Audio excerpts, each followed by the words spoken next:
welcome to Property Matters here on Dublin South FM. You can contact the show on Twitter, Facebook or LinkedIn at iPropertyRadio, or indeed email the show at hello@iPropertyRadio.com.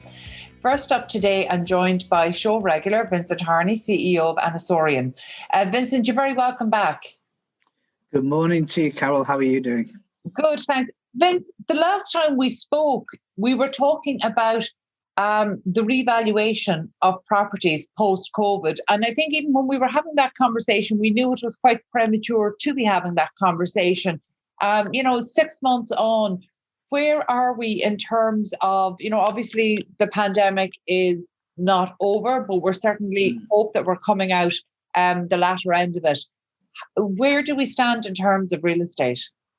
I think there's quite a large gulf still in terms of what we think we know and what's actually happening. So, for example, I think offices are we're just only starting to see people go back to work, and certainly from the investors I deal with, the appetite for investing full time into offices is certainly taking a bit of a backseat. They might do it once there's a bit more stability, and that's certainly affecting the valuations, because the way that a lot of these investors are looking at it, they're looking at a long-term gig on the offices, and what, from their perspective, they're a bit nervous at the moment because everybody's talking about it, but not many people are doing it in terms of that full return to normality. So that's affecting the type of product they're investing in. It might be quite interesting to know, Carol, I did a recent CPD on this aspect, and we were talking about a European angle where the guys, the investors, were actually looking to invest in stuff that you and me wouldn't think about. There's things that are top of the charts, are things like data centers, and virtually anything to do with residential accommodation is in the top 10. So there's a lot of refocusing of investment monies from commercial into more residential, which you and I would both know 10 years ago would be virtually unheard of. That amount of money that they're sloshing around into residential. Yeah, there's been so many interesting trends that I definitely want to unpack some of them. In terms of data centers, that actually doesn't surprise me at all. We've seen this move towards logistics, and data has grown as an asset class of its own. But also we're seeing, if anything, the last 2 years has magnified the need and the importance of data centers. But yet, and I know we're talking about a European perspective here, but in Ireland, data centers are getting quite a bad rap. And in terms of our planning, particularly in the Leinster area. So, yeah. I mean, do you have a perspective to offer on that? I mean, are we starting to villainize data centers the same way we did certain residential classes like build to rent, in a way that will be ultimately destructive for our market? Potentially, because at the end of the day, we're not Germany in a way. Germany's got like 60 plus million people on board. We've got 6 million. So there has to be a sort of economy of scale on that, but that doesn't mean that you're not dealing with data centers on an international basis, Carol. So they could be based in Ireland for very lucrative and tax reasons, rather than the pragmatism or the demographics of what they're dealing with. So there's a whole load of different factors you have to build in when looking at data centers. But I agree with you. There could be a potential disruptive effect of having those in the marketplace. Yeah, it seems to me that when the general public are rallied, usually by the tone of media reporting against any asset class, we always find some really big misconceptions at the center of that. Always. Yeah. And and that's one of the things around data centers. But rather than kind of going too far into that, I would urge anybody who has an interest in this maybe to take a look at the work that Host in Ireland are doing. So that's a body that is committed to putting out information, truthful and factual, real-time information about the data centre sector in Ireland. And it dispels some of the myths in terms of not just energy usage, but actually energy creation as well. Putting forward the the full story around energy creation and how these data centres are actually bringing in some really important innovations to Ireland to capture some of the unused or underused resources that we have, including wind energy and things like that. So I think that's a really hot topic. So I would urge anybody who has an interest in it to go look up Host in Ireland and see the work that organisation is doing. Some really interesting things. And when you get down to the facts, you'll realise that actually an awful lot of what we're reading in the media is just not accurate, and it's just not, it's based on some very outdated concepts that have since been disproven. And, that almost links us back to maybe some of the resistance that we're seeing on the residential side, because obviously a huge push towards residential has gone into social housing and also build to rent, the private rented sector. And the private rented sector similarly is coming up against huge criticism in Ireland, huge pushback on every level. So where you're speaking to investors, how are investors receiving that?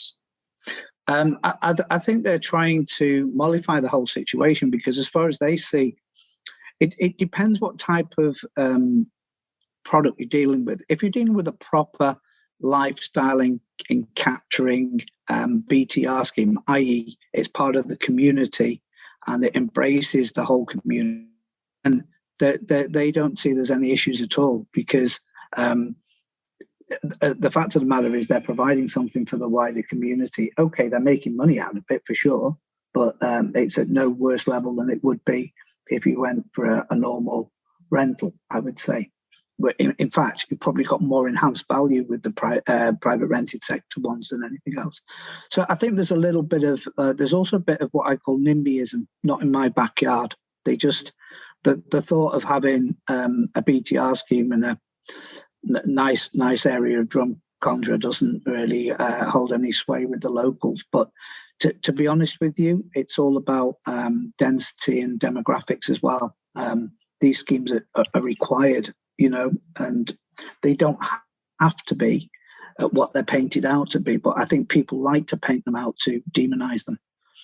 I'm really glad that you brought up NIMBYism, because it's something that I get criticised for calling out a lot of NIMBYism. But there is no doubt that this is rife in Ireland. And in fact, just this morning, only today in the last few hours, we've seen a Marion Road apartment scheme being rejected on appeal. And the interesting one there is that On Board Pleanála actually came out and said the development would depreciate the value of nearby properties. Now, that's an outrageous reason to be pandering to NIMBYism, because wherever we put new development, it is going to impact, and people automatically assume the impact is going to be negative, but actually we don't know that. With new population, bringing in diverse populations, you're bringing in the opportunities for new community businesses, new community centres, new initiatives that can actually drive value as well. So it's a very old-fashioned reason to say that more equals worse. And I think it's just, it happens that one today was Marion Road. Similarly, we see that permission for a 99 unit built to rent apartments is being challenged in Beaumont again today. These are, we categorically need more supply right across the board. We need more of everything. So whether we're talking about on the commercial space, the logistics side, whether we're talking about data centres, or whether we're talking about residential for social, affordable, private rental, private for sale. We need more of everything right now. How do we overcome NIMBYism? And actually the important question I want to put to you, Vince, is you're dealing with investors outside of Ireland. They're hearing all of this. They're seeing all of these rejections. And for a scheme to be rejected on the basis that it might devalue neighbouring properties, is that something that impacts on the decision-making of whether to invest in Ireland or another jurisdiction? For sure. I mean, I think they would take a very, very dim view of that sort of attitude. Investors want to get stuck in. To be honest, they're very interested in Ireland anyway, because it's got such a great corporation tax rate. I mean, let's face facts. That is attractive. And not that everything has been streamlined across. It's being streamlined, but it's national advantage. I think there's still an advantage at the moment. There's certain rules that are in place that will give an advantage, but that's just one facet. The other facet is you've got a fairly stable population and something that you can pin your hat on. I also think they consider that they can increase the value over time on the assets that are being bought in Ireland. So and that's been proven by past performance as well. But as you're saying, if there's negative trends, they're just not going to invest. There's other places in the EU to invest in, and they'll just switch their funds. Well, I should say at this juncture as well, Cal, one of the big things that everybody's talking about, but it's actually part of the checklist for investors, is the green building ticket.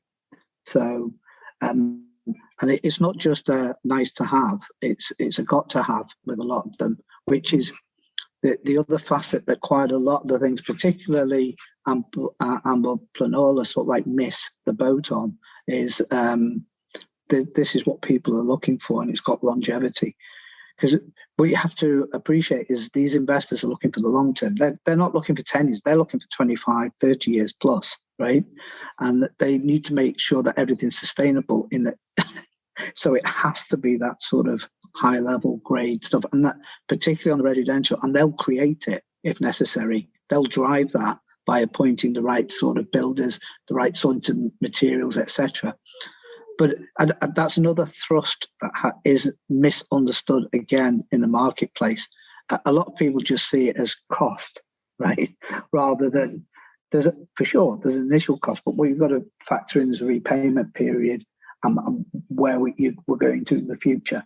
So I think mistakenly some people think that having something that's a bit older and a bit cheaper is going to be good for the future. That might be for a certain amount of investors, but not for the mainstream. Yeah, I think actually the whole movement around ESG investing, in my mind, certainly I agree with you. A couple of years ago, it was always seen as a cost impediment. Can we afford to do it? Now, actually, you just can't access certain funding if you don't tick these boxes. But in the marketplace, I'm still seeing an element of box ticking. And one of the big sources of frustration for me is around, ESG is the environmental, social governance.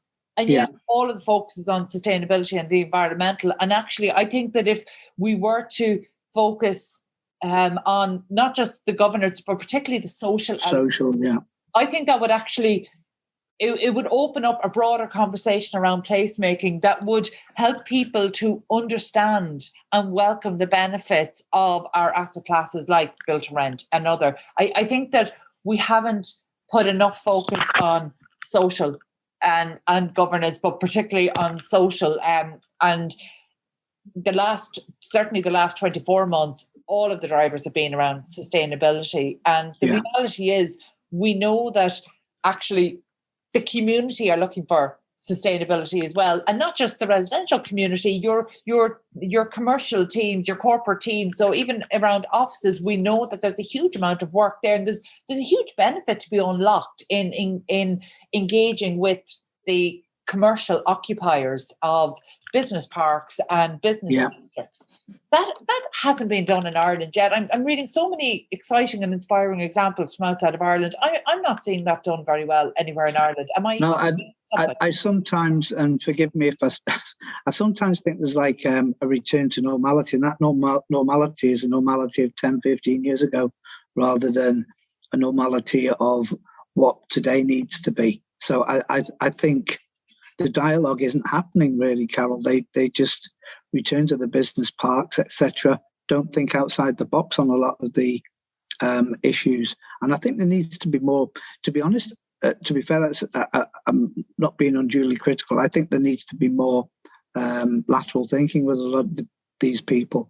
There's no reason why you can't have a properly sourced, affordable housing mixed use scheme altogether with lifestyle enhancements that serves the whole community. I think one of the words that you miss actually is community. If you have a look where some of the business parks are, it's just literally in the middle of nowhere.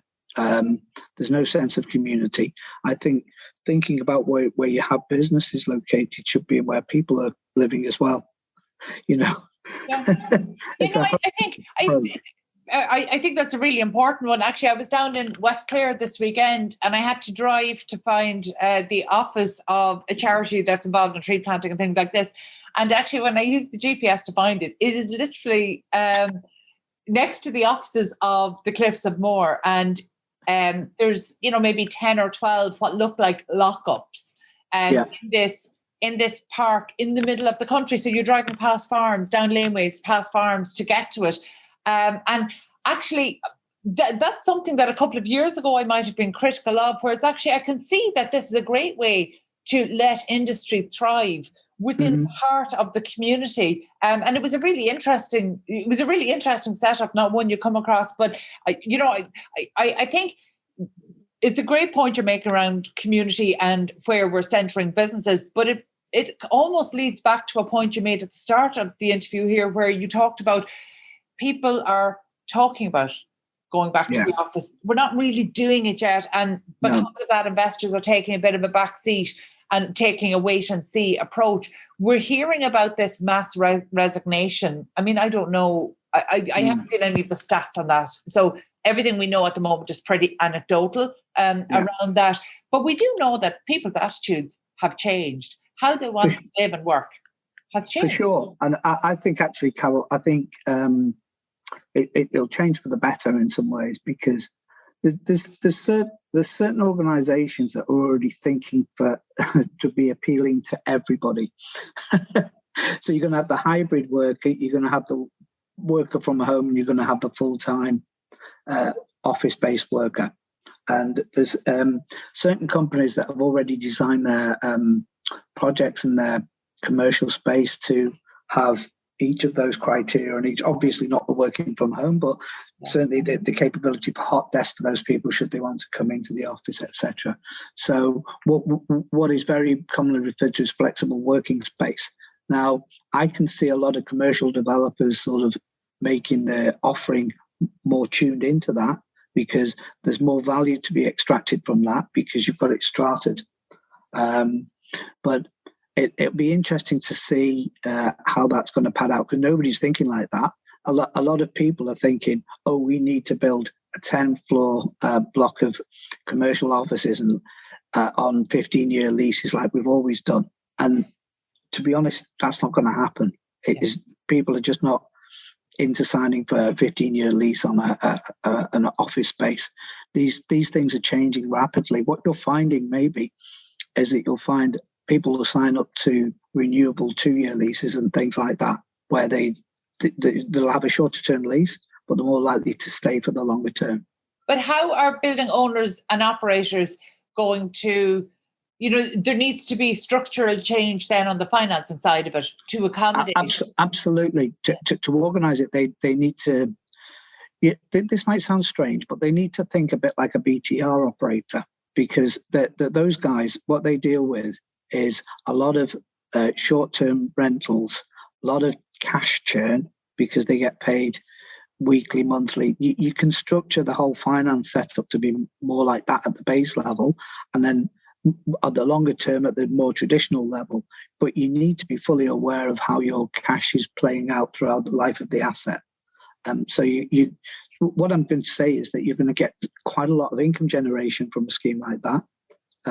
The yields should push up as well, become better for the investor, over time. So it's about, it is change. It's about understanding the marketplace that you're in. It's understanding your cash flows, and it's understanding your tenants and their requirements. That's key understanding what people want in the first place.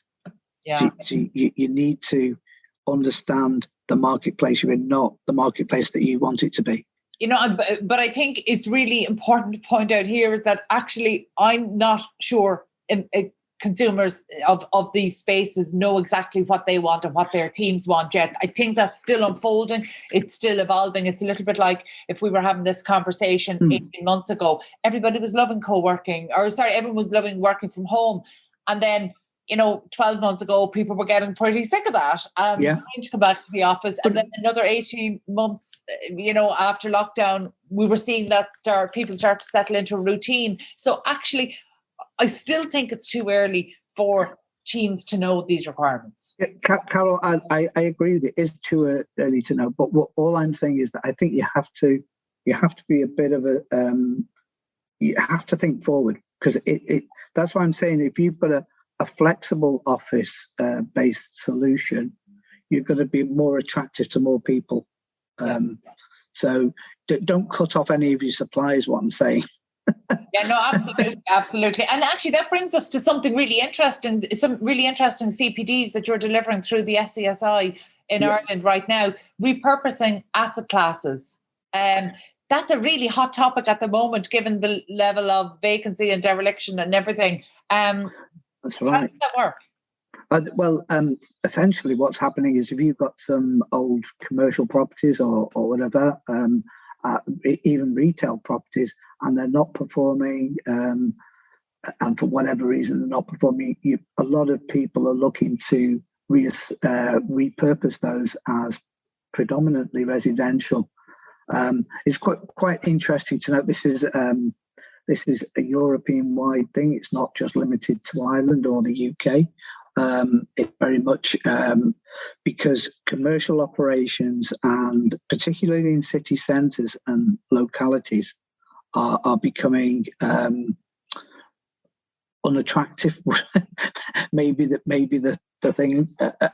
Maybe harsh, and also the retail sector has been decimated in terms of, certainly not just COVID, but over time, I think that more and more people have been turning towards the online offerings, and so the traditional retail outlets probably not, following the market, I would say. So all I'm saying is that investors themselves are looking to push their funds that they've got in commercial and retail into new asset classes.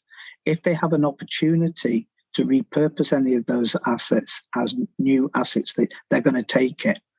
Quite a lot of the Irish planning laws are very favourable to change of use.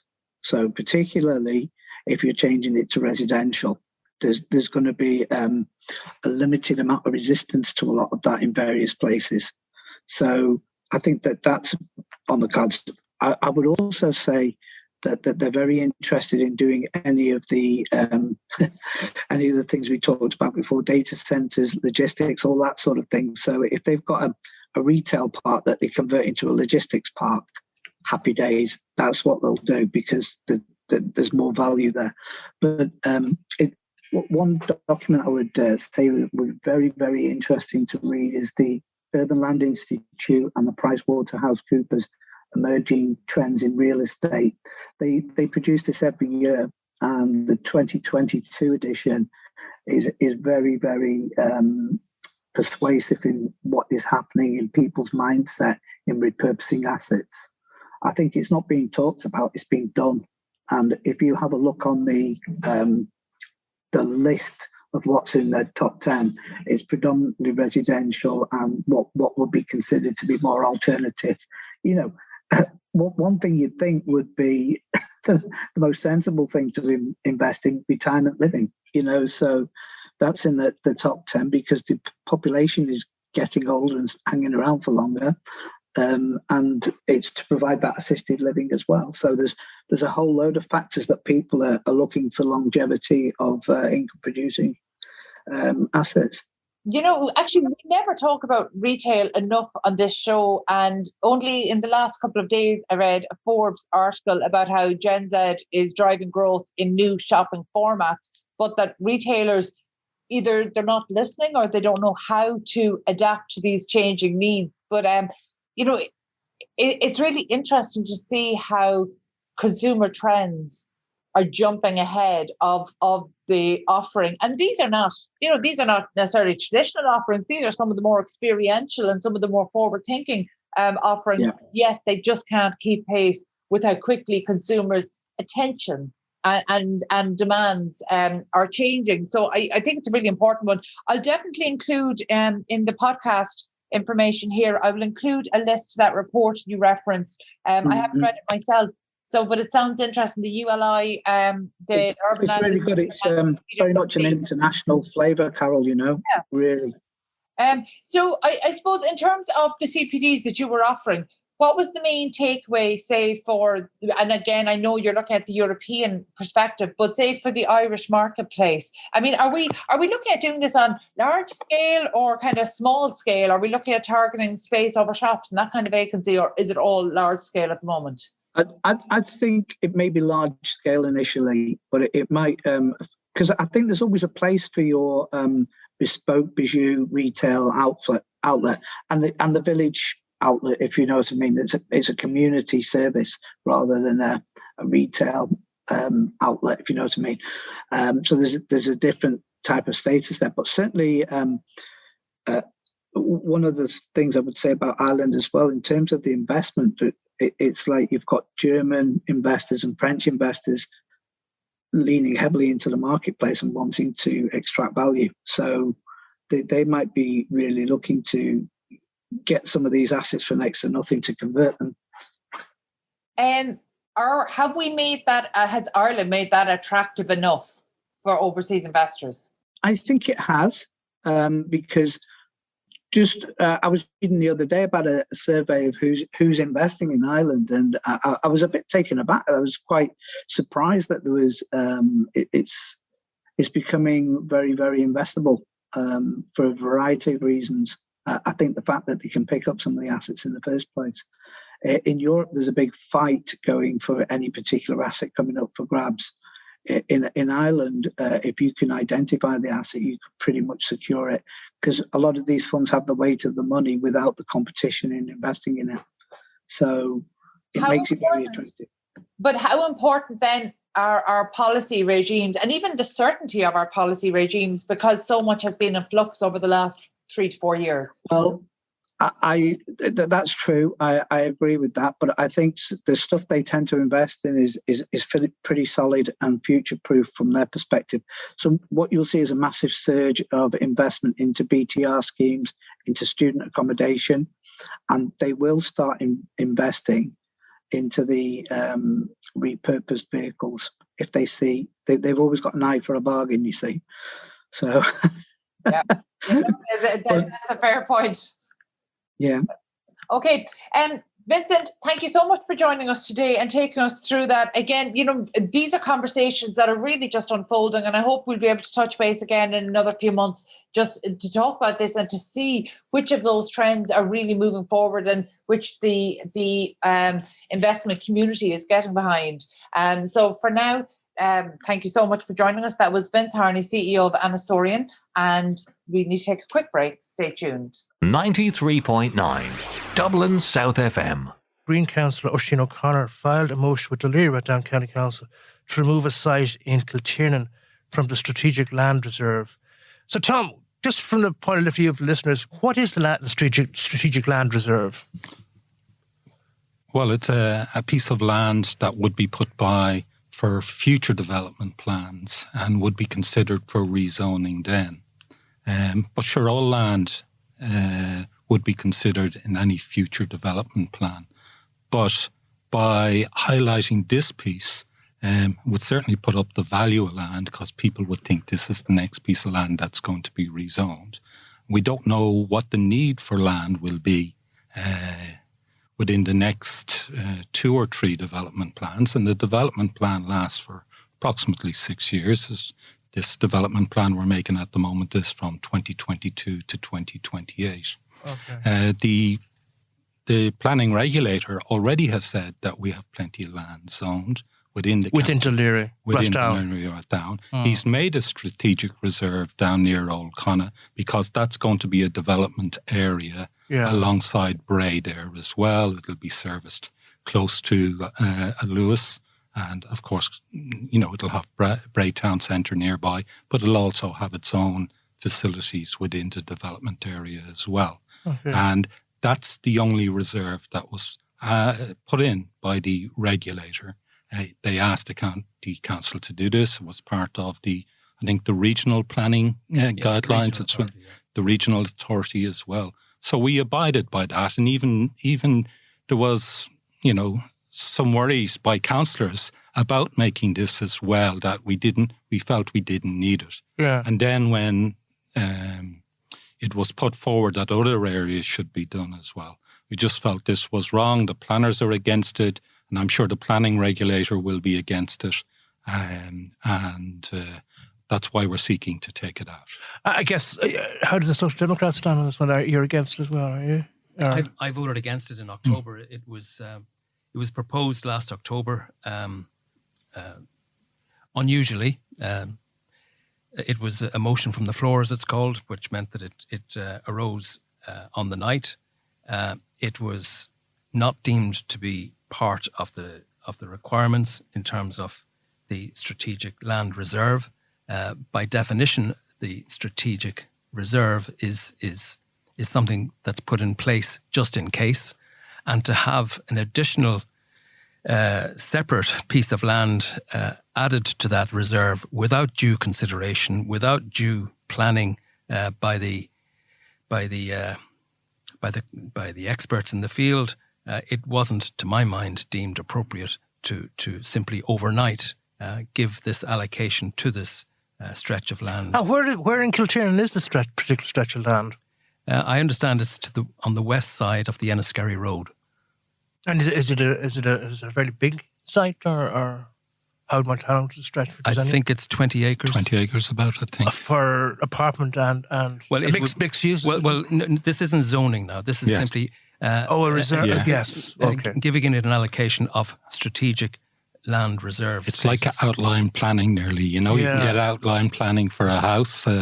This is kind of like a little bit like that. So it's long term. It's kind of long term, saying that we're preserving this piece of land. But the problem is when you do that with land, it affects values of land as well, you know. Okay. An acre of agricultural land, which it is at the moment, is probably 10 or 20,000. So estate agents would see the land appreciating as a result of that? Usually, yes. Yeah, zoning confers a real uplift in the capital value of land, no matter where you do it. And if we go back to the late 80s and 90s and all of that problem with corrupt planning and so on, you know, there was, let's say, money changing hands to get land upzoned. This is back 20 years ago, I suppose. Back 30 years ago. You remember with Trevor Sargent and when he exposed the corruption that was going on. And that's a legacy of this, is it? The land? No, I'm not saying it's a legacy of this, but what I'm saying is land zoning is really important. Oh, yes. Yeah. Right? When you do a land zoning, there's a temptation. People will always put in to get their land rezoned, because if you get your land rezoned, you could become a millionaire overnight. Mm-hmm. And all of that is with a stroke of a pen, you're changing the designation of that land. Okay. And when was this particular piece put into the voted on in the council originally? It was just proposed in October. For the strategic land reserve. Yes, correct. But sorry. Okay. Who put it forward, and who? It was proposed and seconded by Fine Gael and Fianna Fáil councillors. Okay. No, it's a shame we don't have anyone in here to discuss that. Then. But Brian, I think the important thing to bear in mind is that there is plenty of land in that area already zoned and not yet developed. So we had hoped to have. He obviously isn't here for this discussion. What can you tell us what their logic was in terms of putting this forward? No, I can't. Yeah, I don't see the logic in it. The planners don't see the logic in it. The planners don't? Yes, the planners don't. And remember, the planners are looking at all the statistics that comes from the census. We'll be doing a census next month again, looking at the growth that's needed in housing and so on, and where it's going to go, what the infrastructure needs are and so on. And they don't see a need for this at the moment. And probably they wouldn't see a need for it in the next development plan either. So they have said they went against this, and we supported them in that. But there was a majority, a very small majority, to do this. And within Fine Gael, Fianna Fáil? Within Fine Gael, Fianna Fáil, and a couple of independents as well. Okay. Yeah, you know. Yeah. So I think you said off air that there's going to be a vote on this on were you saying on Monday night there's going to be some... It'll be on Wednesday night. Wednesday night. There will be. And could you tell us what's going to happen? Is the motion put down to remove it? Is that the idea? There's a motion to put down to remove it, the special zoning on it, and to leave it as it is, which is just basically agricultural land or open space. Yeah. And I know my party's putting one. I think there's another party putting another. I think maybe the Labour Party is putting it as well. So there will be, coming from two parties, there will be a motion coming on it. And I'm sure Dave and some of the others will support it as well too. Absolutely. If they want to put their names to it, we're happy with that too as well. Sure. And tell me, what is the prospect of it being put down, of you guys, of the motion surviving? I think the planners will make a very strong case that this isn't included. We could be all making, special areas if we wanted. We could do that in the whole county, but there is a structured way that planning should be done. And it's important that we plan our communities. But a haphazard attitude to planning is not the way we should go. We had that right through the 60s, 70s and 80s.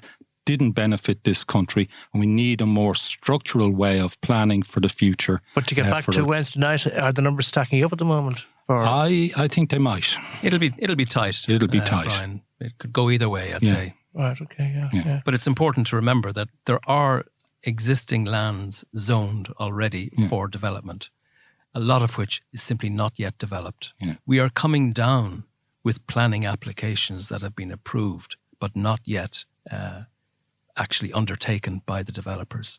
There already is land already zoned that is not yet subject to planning application.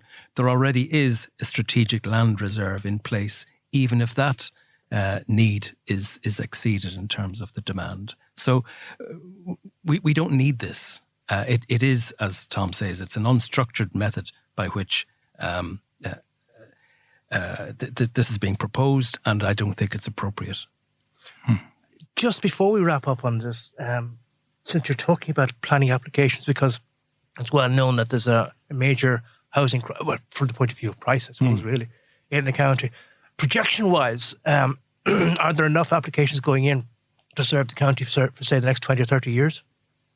Yes, I would think so. Yeah, I would think so. I live in Cherrywood, where there's a huge development going on at the moment, and in excess of 10,000 new households will be created there. We probably have somewhere in the region throughout the county enough land zoned to build 30,000 new households within the county. And if you take, there's 80,000 households within the country. That's increasing the number of households by 40%. So that's a massive increase in household numbers within the county. And is there any way that supply will bring down the price of property within the county, would you think? I'm afraid, Brian, the chances of prices coming down are between slim and none. The best I think anybody can hope for is that the price remains stable. Yeah. At least not increasing at the rates of 10, 15% as they are at the moment, which is a supply problem, which is criminal. It is a supply problem, and as Tom says, there's a huge volume of planning applications already approved, and we need to try to push on and have those actually built. The problems with supply of builders, labour, material cost increases, they're all huge issues which are not being dealt with by the government on a national basis. Okay, well, that's another issue altogether. Well, do you want to address that point? To be fair to the government? There is a problem there. And when you talk to builders, and I was just talking to a small builder that does extensions and everything like that, and he's saying the cost of getting staff at the moment, even somebody just doing general work and sweeping up and clearing up afterwards, he says, it's 50, 60 grand it is he's been asked to pay. The prices that joiners and plumbers are asking for is huge, he says. He says, they're all making more money than I am in the business, he says. And that's adding greatly to the cost. Materials have also increased in price as well. And that's through global inflation, isn't it? Yeah. Which we've got no control over. Yeah, and that's, the price of fuel and everything like that is driving that as well. Energy costs are driving that too. But, at the end of the day, property will hit a max because people won't be able to afford it anymore. And it's getting to that stage again, as it did back in 2006. And the market will just stop because, if you take the average industrial wage of 40 grand, 45 grand, and 3.5 times that, you can get nothing. You won't even get a garage in Dublin for that. And that's a problem. And the price of property has to fall. And I would say we could be looking at, if the world economy is upset by what's happening in the East at the moment, we could see another crash again if we're not very careful. That was Councillor Dave Quinn, Social Democrats, and Councillor Tom Kilvahan, Green Party, both sitting on Dun Laoghaire-Rathdown County Council. And that's it from Property Matters this week. You can get in touch with the show on social media at iPropertyRadio or by emailing hello@iPropertyRadio.com. My thanks to Luke Delaney and Peter Rice was on sound. We'll be back at the same time next week.